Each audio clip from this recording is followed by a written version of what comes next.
then we have our seafood restaurant or fishery. And then we have the Mermaid, all ready to be filleted or baked, fried, you know, whichever. Okay, anyway, all right then.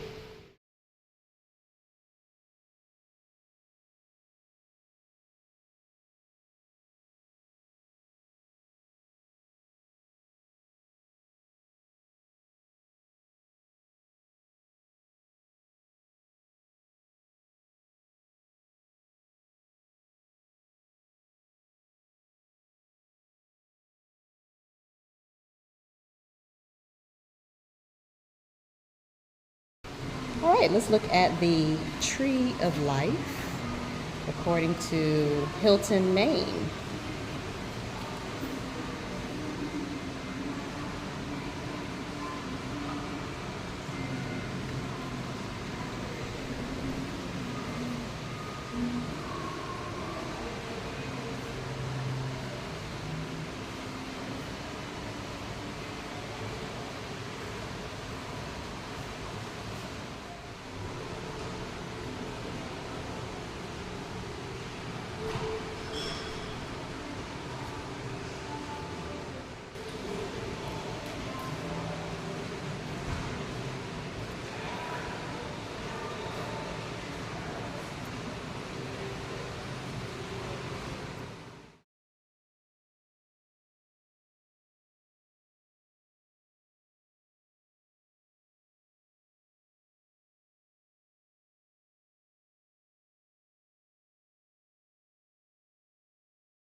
Match our interests with the funders' interests. So with the Ohio Creek project that we were awarded, that was a HUD grant that was looking for us to work in a low-income neighborhood with public housing. So we chose two neighborhoods to take to that. That was the neighborhood in Chesterfield Heights and Grandy Village, and also the neighborhood in St. Paul's. We were awarded money for the Chesterfield Heights and Grandy Village. We're working with the Navy through the through something called a joint land use study to identify projects that matter to the Navy, to see if they will help us mitigate flooding in areas that are matter to them. We saw the big coastal storm risk management study interventions. The Army Corps and the federal government's very interested in helping cities that flood from the waterways, from rivers and from the bay. And so we have just completed that study, and the next step in that is to seek funding from Congress to begin to implement that study. We continue to look for grants to do green infrastructure with organizations like the EPA, because they like green infrastructure. So to your point, we have to work with the partners that have money in the way that they want to award money, but we don't let that drive us, right? We have a big plan, and then we look for the partners that fit our plan in different areas of the city. It's going to be a long-term effort, but we are continuously doing it. We're getting ourselves ready all the time. And so far, we've been pretty successful. I think what we have achieved is that now everybody at the federal and the state level know Norfolk, and we are looking for them now to invest in Norfolk, and we are now ready for them to invest in Norfolk. Hope that helped. Thanks, Christine. Sure, my pleasure.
Access Rochelle is showing us how Norfolk is working to protect the city from flooding.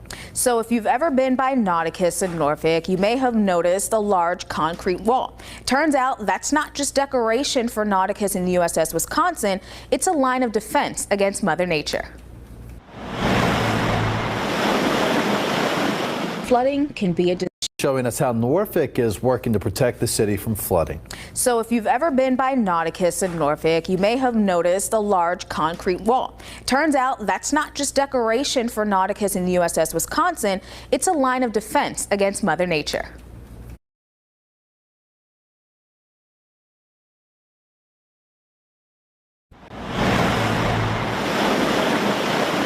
Flooding can be a disaster. In Norfolk, the protection is hidden in plain sight. It is one of those understated pieces of infrastructure. Stormwater engineer John White says there are multiple barricades and barriers to shield the city, like the gate lining Waterside Drive near Nauticus. Basically, there's 5 gates, one at Town Point, one at Nauticus, one at the World Trade Center, Brook Street, and this is a pedestrian gate. This particular system is a flood wall and pump station. In a case of coastal flooding, the station moves the water out of the city back into the Elizabeth River. There are 12 pumping stations in Norfolk. Well, this was constructed by the Army Corps of Engineers back in the 70s, very early 70s, late 60s. By watching the marine and tidal forecast, the city activates their plan and begins to close the gates. It's protected the city a number of times. To make sure they are fully prepared at all times, city workers test the tide gates throughout the year. The system is functioning and ready to go for this hurricane season. Hurricane season will officially end in November, but if you still need to get ready, we just started at the top of June. You can find everything you need to know on our website. Just go to 13newsnow.com and click on the Hurricane Center.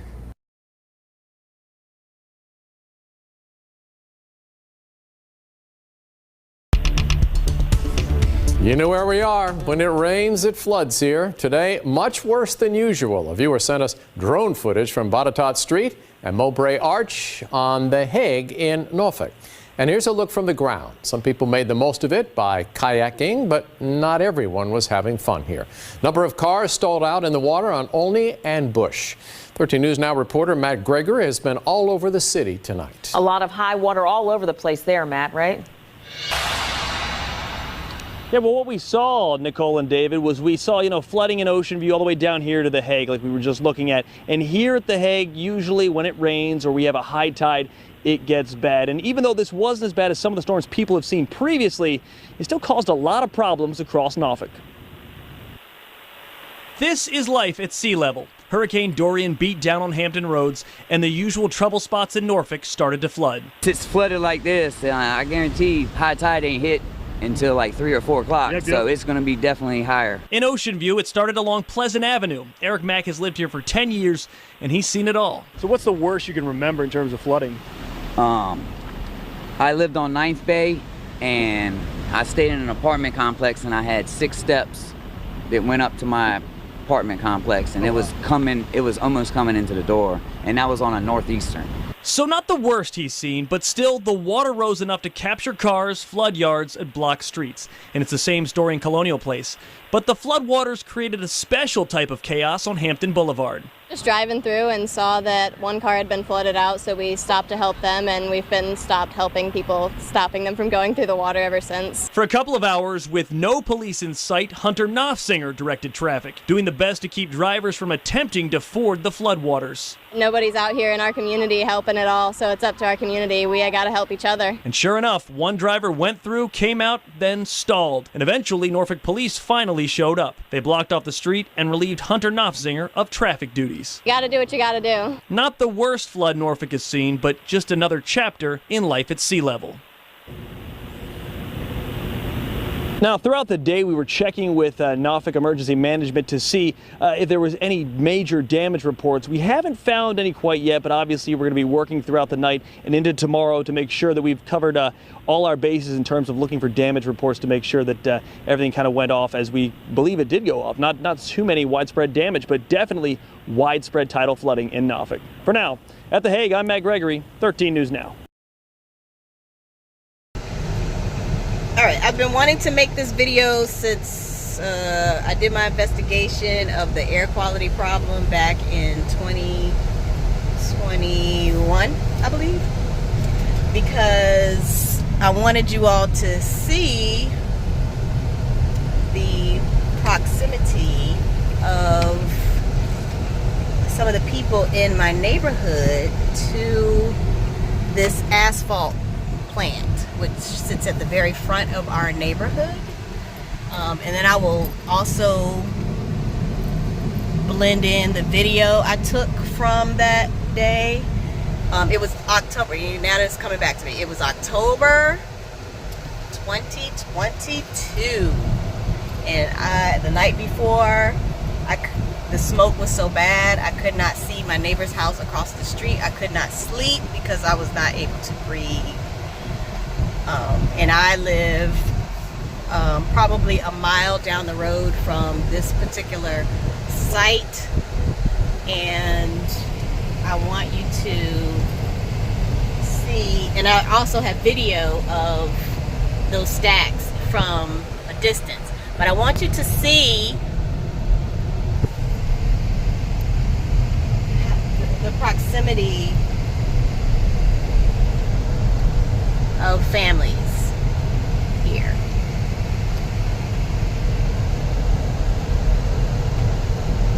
Who have to live right next to it. And I cried for these babies because they have had to grow up essentially suffocated whenever they are running those asphalt stacks. So who would be responsible for permitting a commercial business that releases those kinds of toxins into the air and environment right next to a residential neighborhood? That's right, it would be the Department of Environmental Quality. They would provide those kinds of permits. And then here at the end of the street, you can see is the elementary school.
Let me make clear the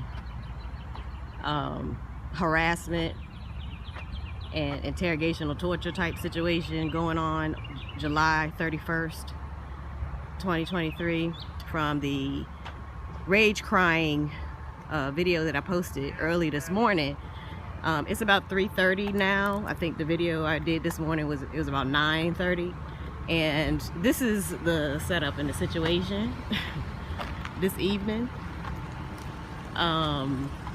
You know how folks are sort of showing up and blocking in the situation here. So yeah, I've pretty much concluded any patience that I may have had left dealing with these people.